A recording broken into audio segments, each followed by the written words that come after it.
क्या आपने कभी सोचा है कि जब आप बाजार में फफूंदनाशक दवा लेने जाते हैं तो दुकानदार के पास 100 रुपए से लेकर 5,000 रुपए तक की दवाइयां होती हैं। कई बार आप अपनी फसल में दुनिया की सबसे महंगी और सबसे अच्छी फफूंदनाशक दवा का छिड़काव करते हैं, लेकिन बीमारी वहीं की वहीं रहती है। फफूंद मरने का नाम ही नहीं लेती और फसल पीली पड़कर सूखने लगती है।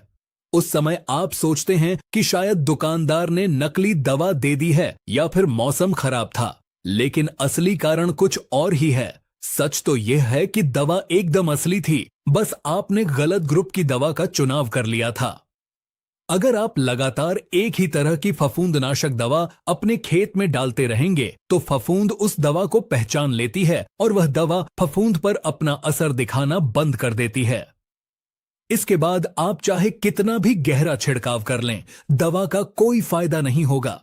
इसके अलावा फफूंद किस अवस्था में है, इस बात पर निर्भर करता है कि आपको कौन से ग्रुप की दवा डालनी है। अगर आपने यह विज्ञान नहीं समझा तो आपका पैसा पानी में बह जाएगा। स्वागत है आप सभी का टेक्निकल एग्रीकल्चर यूट्यूब चैनल में। किसान भाइयों, आज हम फफूंदनाशक यानी फंगीसाइड क्लासिफिकेशन की एक ऐसी महा सीरीज शुरू कर रहे हैं जिसे पूरा समझने के बाद कोई भी दवा बेचने वाला आपको भ्रमित नहीं कर पाएगा। आप खुद अपनी फसल के डॉक्टर बनेंगे। यह इस सीरीज का पहला भाग है। आज हम फफूंदनाशक के काम करने के तरीके, उनके मुख्य ग्रुप, उनमें पाए जाने वाले टेक्निकल और वो टेक्निकल कौन सी बड़ी कंपनियां बनाती हैं, इस पर बहुत गहराई से बात करेंगे। हम इस वीडियो में कुछ मुख्य ग्रुप कवर करेंगे और बाकी के एडवांस ग्रुप अगले भाग के लिए रखेंगे। तो इस वीडियो को बिना छोड़े पूरा सुनिए, क्योंकि यह जानकारी आपकी खेती का पूरा नजरिया बदल देगी। फफूंदनाशक काम कैसे करते हैं, इसके आधार पर इन्हें मुख्य रूप से दो भागों में बांटा जाता है। पहला है कॉन्टैक्ट फंगीसाइड, जिसे हम स्पर्शीय फफूंदनाशक कहते हैं, और दूसरा है सिस्टेमिक फंगीसाइड, जिसे अंतरप्रवाही फफूंदनाशक कहा जाता है। सबसे पहले बहुत बारीकी से समझते हैं कॉन्टैक्ट फंगीसाइड को। नाम से ही पता चलता है कॉन्टैक्ट यानी संपर्क में आना। यह वह दवा है जो पौधे के अंदर बिल्कुल नहीं जाती है। जब आप इसका छिड़काव करते हैं तो यह पत्तियों, तनों और फलों के ऊपर एक बाहरी परत या एक सुरक्षा कवच बना लेती है। जैसे ही हवा या पानी के जरिए फफूंद का बीज उड़कर आपकी फसल की पत्ती पर बैठता है और इस रासायनिक सुरक्षा कवच के संपर्क में आता है, वह बाहरी सतह पर ही मर जाता है। यहां सबसे बड़ा तकनीकी पेंच यह है कि कॉन्टैक्ट फंगीसाइड का उपयोग हमेशा तब करना चाहिए जब खेत में बीमारी आने की सिर्फ आशंका हो, यानी बीमारी के आने से पहले बचाव के तौर पर, जिसे हम प्रिवेंटिव स्प्रे कहते हैं। अगर फफूंद पत्ती को छेद कर पौधे के अंदर घुस चुकी है और बीमारी के धब्बे आपको साफ दिखाई देने लगे हैं, तो कॉन्टैक्ट फंगीसाइड डालने का कोई विशेष लाभ नहीं होगा, क्योंकि दवा बाहर रह जाएगी और फफूंद अंदर पौधे को खाती रहेगी। कॉन्टैक्ट फंगीसाइड के अंदर कई अलग अलग रासायनिक ग्रुप आते हैं। इसमें सबसे मशहूर और सबसे ज्यादा बिकने वाला ग्रुप है डाइथायोकार्बामेट ग्रुप। इस ग्रुप की सबसे बड़ी खासियत यह है कि फफूंद कभी भी इन दवाओं को पहचान कर इन पर हावी नहीं हो पाती। ये दवाएं फफूंद के शरीर में एक साथ कई जगहों पर हमला करती हैं। इस ग्रुप के अंदर जो सबसे पहला और प्रसिद्ध टेक्निकल आता है वह है मैनकोजेब 75% WP, इंडोफिल कंपनी के M45 के नाम से जानते हैं। यह एक बहुत ही शानदार कॉन्टैक्ट फंगीसाइड है जो झुलसा और पत्ती धब्बा रोगों से बचाता है। इसी डाइथायोकार्बामेट ग्रुप के अंदर एक और बहुत बेहतरीन टेक्निकल आता है जिसका नाम है प्रोपिनेब 70% WP। यह आपको बायर कंपनी के एंट्राकोल के नाम से बाजार में मिलता है। इसकी खासियत यह है कि इसमें जिंक मौजूद होता है। जब आप इसका छिड़काव करते हैं तो यह फफूंद को तो रोकता ही है, साथ ही फसल में एक शानदार हरापन भी लाता है।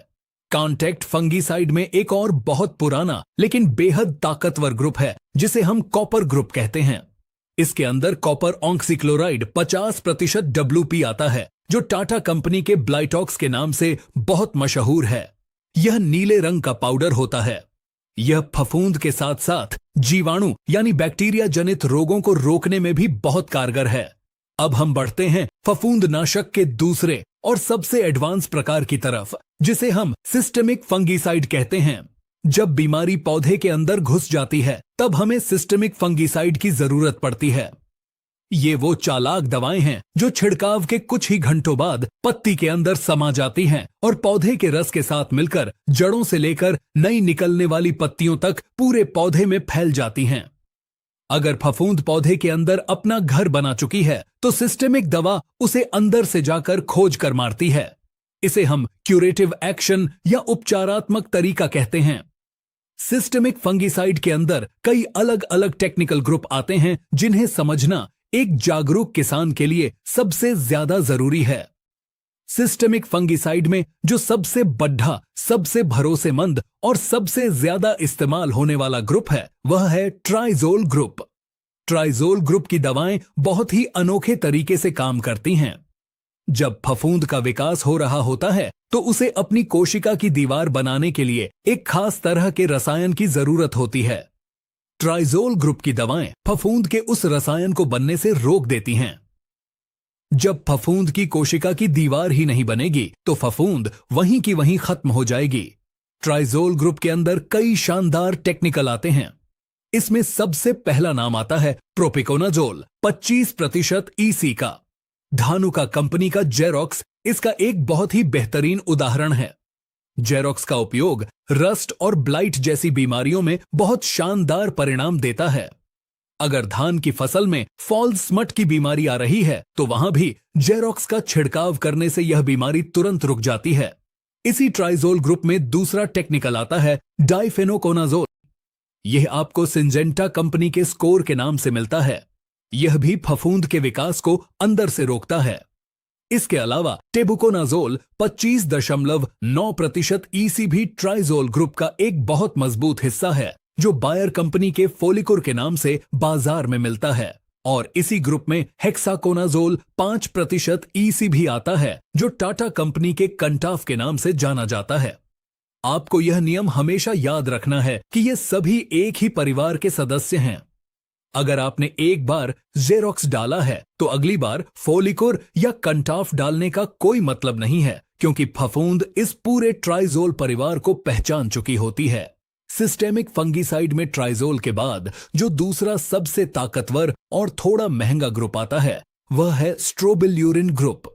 इस ग्रुप की दवाएं बिल्कुल अलग तरीके से काम करती हैं।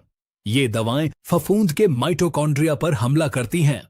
आसान भाषा में समझें तो ये दवाएं फफूंद की सांस लेने की प्रक्रिया को रोक देती हैं और फफूंद की ऊर्जा को काट देती हैं, जिससे फफूंद का दम घुट जाता है और वह मर जाती है। स्ट्रोबिल्यूरिन ग्रुप का सबसे बड़ा उदाहरण एजॉक्सिस्ट्रोबिन है। यह सिंजेंटा कंपनी के एमिस्टार के नाम से मिलता है। इसी ग्रुप में पायराक्लोस्ट्रोबिन भी आता है जो BASF कंपनी बनाती है।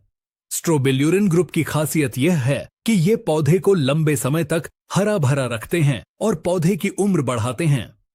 आजकल बड़ी कंपनियां सबसे बेहतरीन परिणाम देने के लिए कॉन्टैक्ट और सिस्टेमिक या फिर सिस्टेमिक के ही दो अलग अलग ग्रुप को मिलाकर एक नई दवा बनाती हैं जिसे हम प्रीमिक्स फंगिसाइड कहते हैं। जब आप ट्राइजोल ग्रुप और स्ट्रोबिल्यूरिन ग्रुप को मिला देते हैं तो दवा की ताकत लगभग 100% बढ़ जाती है और फसल लंबे समय तक सुरक्षित रहती है। इसका सबसे बेहतरीन और सबसे ज्यादा बिकने वाला उदाहरण सिंजेंटा कंपनी का एमिस्टार टॉप है। एमिस्टार टॉप के अंदर जो टेक्निकल पाया जाता है वह एजॉक्सिस्ट्रोबिन प्लस डाइफेनोकोनाजोल है। इसमें एजॉक्सिस्ट्रोबिन फफूंद की सांस रोकता है और डाइफेनोकोनाजोल उसकी कोशिका को नष्ट करता है। यह दोहरावार फफूंद को बचने का कोई मौका नहीं देता। आपकी दाने लगभग 100% भर आएंगे और फसल एकदम स्वस्थ रहेगी। फफूंदनाशक का छिड़काव करते समय कुछ बहुत ही कड़े नियम हैं जिनका पालन आपको करना ही होगा। कई बार फफूंद के साथ साथ फसल में जीवाणु यानी बैक्टीरिया का भी हमला होता है जिससे पत्तियां झुलसने लगती हैं। ऐसे समय में आप फफूंदनाशक के साथ एंटीबायोटिक दवा मिला सकते हैं जैसे कि स्ट्रेप्टोसाइक्लिन या कासुगामाइसिन। लेकिन टेक्निकल एग्रीकल्चर की यह सख्त हिदायत है कि एंटीबायोटिक का डोज हमेशा 12 ग्राम प्रति एकड़ ही रखना चाहिए। इससे ज्यादा मात्रा का प्रयोग फसल को फायदे की जगह भारी नुकसान पहुंचा सकता है। किसान भाइयों, यह फंगिसाइड क्लासिफिकेशन सीरीज का सिर्फ पहला भाग था। इसमें हमने कॉन्टैक्ट और सिस्टेमिक फंगिसाइड के मूल अंतर को समझा। हमने डाइथायोकार्बामेट, कॉपर ग्रुप, ट्राइजोल ग्रुप और स्ट्रोबिल्यूरिन ग्रुप को गहराई से जाना, लेकिन विज्ञान अब भी खत्म नहीं हुआ है। फफूंदनाशक की दुनिया बहुत बड़ी है। हमारे अगले भाग में हम SDHI ग्रुप के बारे में बात करेंगे, जो आजकल बाजार में सबसे ज्यादा धूम मचा रहा है। हम बेंजीमिडाजोल ग्रुप के बारे में जानेंगे, जिसमें कार्बेंडाजिम और थियोफेनेट मिथाइल जैसी दवाएं आती हैं।